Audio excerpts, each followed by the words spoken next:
Hi, I'm Jean Pryor with MMORPG.com, and I have Dave Georgeson. Dave, what is your job title these days? Director of Development for the EverQuest franchise. Awesome. So all 4 games. That is a lot of work. Let's just say I know a lot of lore. Lore is awesome. So one of my biggest questions about Landmark is, since we pretty much know that it's a test bed for EverQuest Next, more or less... EverQuest Next is the horse that's pulling the cart. Mm-hmm. So like the features and stuff that are in Landmark are all things that we need for EverQuest Next, but at the same time we're making sure that Landmark is a really entertaining experience, because we know that Landmark is going to be a community and a game of its own that has a very, very different flavor than EverQuest Next. So they're deviating and becoming 2 very, very separate games, even though they're built on the same backbone of technology. Okay, so that was the big question, is what was going to happen to Landmark after Next launch? Because one of the big things about Landmark is the science fiction elements that aren't really necessarily in theme or in lore for NORAD. Right, exactly. That was why we wanted to make Landmark as genre agnostic as it could possibly be. And in fact, the lore that we introduced at the show was basically telling people how Landmark worlds are right next to, they're right next to every other world in the multiverse, just separated by a little thin barrier. So all the players that are in Landmark are basically people that came from somewhere else, what we call travelers. And so that gives just enough of a wrapper for players to start messing around with if they want to do more role-playing, which starts to create more community. And then the features and stuff that we're adding allow more and more players to need each other because of the things that they can do and the interests that they have. Okay. Now, we have the overview of what's coming in Landmark, like our weapons. We're introducing PvP soon. So one thing that I don't think was entirely clear was, you said that PvP was consensual. Is there going to be like a PvP flag so you can go out in the open world and get your butt kicked? Or is there the player who just wants to go and gather the stuff and avoid, the monsters out there, but not actually go fighting other players for resources? Right. Well, so what's going on with that? That's the beauty of having claims. So since we have these already regulated spaces where you're the only one that can build, you can also just throw down a game table and be able to set that claim up as PvP, or that collection of claims, because you can set up claims that are connected to each other can all be one big PvP arena if you want to. So basically, when people are wandering around the world, we haven't decided the color yet, but you can imagine, right now you can see the big boxes that show you where the claims are. Well, if they're red, don't go in there. That's PvP. And so it's really easy to avoid those situations if you don't want to be involved in them, but really easy to find them also. And then when we add monsters, well, that's going to be dangerous for everybody. The surface world is always going to be like moderately dangerous, and then as you go farther and farther down in the caves, it gets to the point where if you're an adrenaline seeker, that's where you want to go. Yeah, jumping in caves right now is where you get your adrenaline Well, the other thing that's cool is adrenaline seekers can go down there and they can start killing monsters and finding treasure chests and everything like that. But not every builder wants to be able to do that. So the stuff that we drop down there in the caves is stuff that builders may want, because we'll start dropping advanced templates and maybe some shapes, things like that are loot that you kind of need to go down into the caves to get. But then now the adrenaline seekers have something that the builders want, or the crafters want, say, like if they wanted really cool weapons, but the adrenaline seekers don't necessarily want to have to craft, so the crafters can take those pieces that they find down in the caves and then be able to make really cool loot that the adrenaline seekers want. So what we're doing is we're setting up economies that make the players want to deal with each other. That sounds pretty cool. Yeah. One of the things I noticed when you were showing off the weapons and how they were going to interact with, this one does this thing, I noticed that you were doing like a right mouse click, left mouse click to generate the attacks, your basic one or your secondary attack. What about those players, such as myself, who do not use WASD? I use my mouse to move because that's how I learned with my first MMO. That's the way they did it. So I never learned that. You will need to adapt. Good thing I bought a new keyboard that has that. Yeah, I mean, combat is set up for WASD and left click and right click, which is reasonably simple for most PC games. Right. But we have to do it that way because movement is a big part of our combat game. So heroic movement that we have in Landmark is a very big deal in our game, and it makes it feel very different. In fact, I haven't felt anything that was this active feeling since I worked on Tribes 2. Wow. That's cool. Now, we're not the same pace. we're not setting it up so that we're super twitch or anything like that. We want you to be able to think about your abilities and be able to react to what players are doing. So right now we're tuning that, and we'll be getting feedback from the players based on what we hear after we release the bow and the sword and the staff into Landmark. Okay. Well, listening to player feedback gave us rebinding your keys. Would that also be possible for these attacks? Yeah, I'm certain we'll be able to rebind all the keys. I'll just be 1 and 2, and I'll be happy. Okay, that works too. So you can always rebind your keys. You're totally right. I have a keyboard that has like a keypad over here that has all of that. So I'm kind of used to that now. As long as it works for you, that's fine. Okay.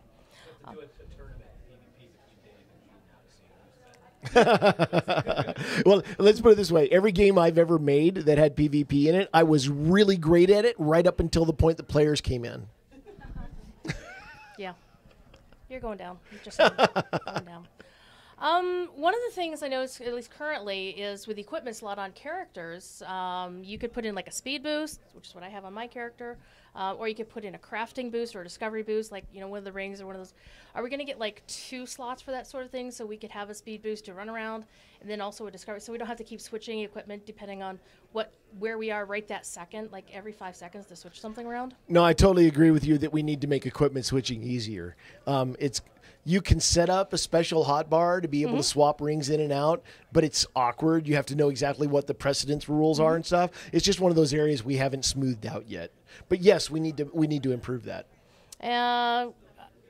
One personal thing is when you put glass in the game, you know me, I have my sunsets on my claim on the ocean, and I put up a big, 1 voxel thick piece of glass, and you can't see diddly squat through it. It's not, and I put up a sheet of ice and then some water, and I could actually see through the water better. Not much. Are we going to get more glass, textures? Yeah, I mean, we'll get more materials as we go forward. But we also have of course, the prop glass, which is perfectly clear. Which I ran into the other day. Yeah, in fact, who was it? Geo Landmark, I think, on the Twitter was telling me how he was going to make a water maze with pieces of glass in the water so you couldn't see it. I was like, you're evil. I don't even want to come to your side of the island. Person. Actually, I was thinking of doing something similar, yeah. Imagine now people are going to start making teleporting mazes, which are just the death of sanity. Like where you would where you teleport to some blind space that looks exactly like the place where you teleported from. I haven't played like that since Ultima. Like Ultima 4. It's going to be, I know some tremendously evil people who will be playing this game. I remember Ultima 4 had a dungeon that was completely pitch black with teleporting. Gah. But hey, everybody has their different taste of fun. Yeah, so for example, I remember on Landmark Live you mentioned, we're going to put glass in. I immediately started thinking, glass, you mentioned glass castles. I'm like, ooh, I'm going to do a glass sculpture. But I was thinking of something that looked more crystalline, so I think that's a texture I would like to see. Have you tried smoothing? I haven't tried this myself, but have you tried smoothing the glass down to a thinner sheet? Does it make a difference? No. Oh, well, there you go. Yeah, that's why I was like, I'm going to see what this other thing looks like. And then I found a really cool thing about voxel water is if you smooth that down, it undulates even more than it does if you just put it up as a block. Well, I mean, I'm going to have fun with this. We've always set it up so we give you materials and everything like that, and the players go crazy with figuring out new applications. So some people are using water as glass, and it works pretty well, and that's fine. And the ice looks really cool too. The glass is kind of intended to be more of that Coke bottle glass. Yeah, it does give that impression. Yeah, and in fact, in some lighting or some environments, it almost turns green. In other environments, it looks real clear. Right. It just picks up the lighting around it. Yeah, when I put my glass down, perpendicular to where the sunset was, I could see like some of the water, but I couldn't see the actual sun, which is kind of weird because I saw a faded image of the colors, but the sun itself was not visible through the glass. It's polarized. Yeah. That's what it was. Well, I should have probably put a roof on the rest of the claim. Yeah, you're never going to get tan through that window. Okay. When it comes to crafting, we're going to shift over to other fun stuff because I'm a crafter. That's why I have a million alts and spreadsheets and one of the things is like with the player studio, we're making prompts. Are there going to be like the EverQuest folks were talking about putting in player created robes? Are we going to get the option of making player created outfits as well? Yes and no. We are definitely going to allow players to make props. We'll almost certainly allow them to make things like weapons and shields, stuff like that. When it gets to outfits, outfits are actually a really complicated internal process where we can make, we have to make the basic model and the way the outfits look. But something that we can easily envision is allowing you to download those models and then be able to paint them or texture them the way that you want so that you can create all kinds of stuff. You may have seen in the EverQuest 2 presentation, or sorry, EverQuest presentation, where they were allowing you to texture the robes. Right. That approach would be really easy for us to embrace. Okay. In that sort of vein, if that would not be an easily surmounted challenge, what about the notion of creating dyes? So let's say you get an outfit out of the treasure chest, which I have like 3 of them now, but I don't like the color. Mine are going to have to be blue, but these are white or red or whatever. Are there going to be dyes where we can take an existing outfit and just change the color on it? Dyes are not something we can embrace right now because effectively we we only have room for 65,000 different materials right now. And believe it or not, dyes can eat that up really fast. And so what we're doing is we're picking and choosing, and then later as we expand our ability to hold more materials, then we'll start opening up other opportunities. Okay. Right now we're in closed beta, and eventually you're going to go live at some point. What? Soon.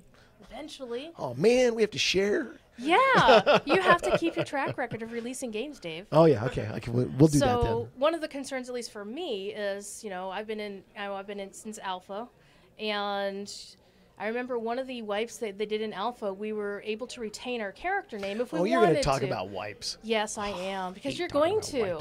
Because people want to know. Well, I mean, we got to start in the same place. When we go to open beta, we need all the players to start in the same place, almost the same place, because of course, the templates and stuff that you're creating now in closed beta and during alpha, you get to keep. So you definitely have a leg up on the people that were there, and the people that came in as trailblazers get to actually start 2 weeks in advance of everybody else. That was just a perk of buying the trailblazer pack. But other than that, we want people to start on the same foot as much as possible. Everybody has to race out to get claims, all that other stuff. We need you to start over again with resource gathering because we will have significantly changed the way that we're gathering resources as we go through this process. Right. When we push caves all the way down to the core, before we go open beta, we're going to take most of those materials off the surface of the world and only put them in the caves. Right. And now there's going to be monsters in the caves, so gathering resources is going to be a lot more challenging than it is now. So those people that are sitting like on a 500,000 gold or something like that, you're going to have to reaccumulate that because it's a different set of challenge. Copper, maybe, yeah. So that kind of leads to right now, upkeep for your claim is done by mining X amount of copper, which now is a lot more. So that's why one of the reasons why my claim is on a tier 1. It's like you swim across the little bay. There's a crap ton of copper there. I understand from for the low price of $1, you don't have to do that anymore. Yeah. So can you share with us any plans for what upkeep will eventually wind up being? Yeah, well, first of all, the economy is going to change, so we'll start using coin instead. Right. And you'll be able to take a lot of the things that you find in the world or resources and stuff like that and go to a merchant and be able to actually convert it into coin. So it won't be just copper-based like it is right now. Copper is just, it was easy, so we put it in there right now until we get to the real economy stuff. And then what was your question again? Well, we were talking about losing stuff from beta and whatnot. So, for example, let's say somebody has been known in beta under a specific name, but that was their character name. Everybody knows them. Right. That's their friend list. Does that all get wiped as well? No, you can keep your name. Because, I like my name. No, you can keep your name because by the time we get to open beta, we won't even require unique names. If everybody in the world wants to be Bob, they can be Bob. You just have to have which would be funny actually, but you have to have unique account names. So your station account will have an alias that has to be unique. So when somebody wants to send you a tell or add you to a friends list, you'll be Bob dot whatever that name is. Okay. Does that make sense? Yeah. So that way, all the people that just insist on being drizzed or some spelling derivation of it can actually do those sorts of things. And if you want to be the 15th Captain Kirk, you can do that stuff too, but you'll be dot whatever. Okay, that actually alleviates a lot of questions people have. Is like, they are like the 15th person who wants to have a specific, highly contested name. So that would alleviate some concerns on that matter. Yeah, yeah. All right. Most people like to have unique names anyway, so it shouldn't ever be a huge issue. But then the only trick will be that we have to make it really easy to be able to invite friends and stuff without necessarily knowing that name. So like when you see somebody in the world, you can just right-click on them and do invite friend without knowing their last name. Right. And then, well, last name, the dot thing. Their identifier. Right, their identifier. And then when they add to your friends list, you'll see it. So now you'll know that person is, that's the identifier that goes with that name. So like if you're in the open world, you'll see their shortcut name, right. their non-unique name. Right. But then you have to, but so people have to start publishing what their full name is right. in case you're not right next to them. And then from the friends list, you can just right-click and send tells and stuff like that, so you don't have to type all that stuff out. We're trying to make it as easy as we can. Okay. I did miss a question about weapons. Are they going to be like soulbound? Like, because right now you can trade. No, we don't. We don't like soulbound. I love the fact that when I first started playing in alpha, some other player just gave me like a high-end pick and just gave me some other stuff, and that was really, really cool. And then, for example, I got a greater light stone out of a treasure chest, but I already had one because a player just randomly gave me one. Yeah, it's cool, huh? And I love, and when a friend of mine who works for Blizzard got in, it builds so much better than I do already, jerk. I was like, okay, I have all the spare stuff in my vault. Here, have this. Yeah. So I love that whole notion of pay it forward that's already inherent in not having soulbound stuff. Well, and when we have salvage and item imbuing and all that other stuff in the game, maybe you'll be generous and maybe you won't, because all of that stuff will be useful for you personally. You'll be able to break it down and be able to do that stuff. But we still want to make it possible to share with your guildmates to be able to do things like a pick-up chest like people do on their claims right now, the pick it up and put one in sort of mentality. That's all great. I think right now the only thing that we have in the game that's soulbound is for the first 24 hours. Was it 12 hours? Anyway, for a short period of time after you buy something from the marketplace, we have to keep it bound to you for fraud reasons. Right, that makes sense. Because we have to keep people from using stolen credit cards and all that garbage. But once you're past that window, you can freely trade even the stuff you buy. So we're trying to make it as flexible as possible. Okay, you mentioned guilds, and there's a huge community effort like the Angel Bay folks. And I'm thinking, guilds, PvP. Will there be a possibility to have a community set themselves up somewhere and have their claims be within the enforced boundaries? Can there be a way, for example, to make a PvP arena, have a whole bunch of claims sitting right on top of each other? So like player A has their 4 claims here, player B has them right next to, without the red exclusion zone? Well, first we have to awesome? The buffer zone. Yeah. First, we have to get to the point where we allow people to build inside other people's buffers. The intent is that one of the design ideas we're discussing, because we don't have a final version of this yet. We argue with each other just as much as you guys argue with each other. It's fun. I know. But one of the ideas we're discussing is that somebody could set down a primary claim and become effectively the landlord for that buffer zone. That would be cool. And then allow people to set down attachment claims into that buffer zone. Like a guild. Like a guild, or even just friends. You could just set it up that way, and that way you could do a lot of the stuff. But what that really boils down to is that guy can do some kind of gnarly things by saying, well, no, you're not part of this group anymore, and kick your claim off. So you really need to be friends. Like, you have to be friendly to be able to be in that situation. But we want to allow that flexibility. We want people to be able to build together. It's just not there yet. Yeah, one thing I've really noticed about Landmark is the community is amazing. And when we get features like that, it'll be even better. Yeah, cooperative claim building. I've seen like mega cities, and even in alpha, people were just doing stuff together and just working. The working together thing, you don't see that a lot in MMOs. Well, not as much as we should. Like I mentioned in the keynote, by doing building first, what we did was we appealed to builders, decorators, explorers, and crafters.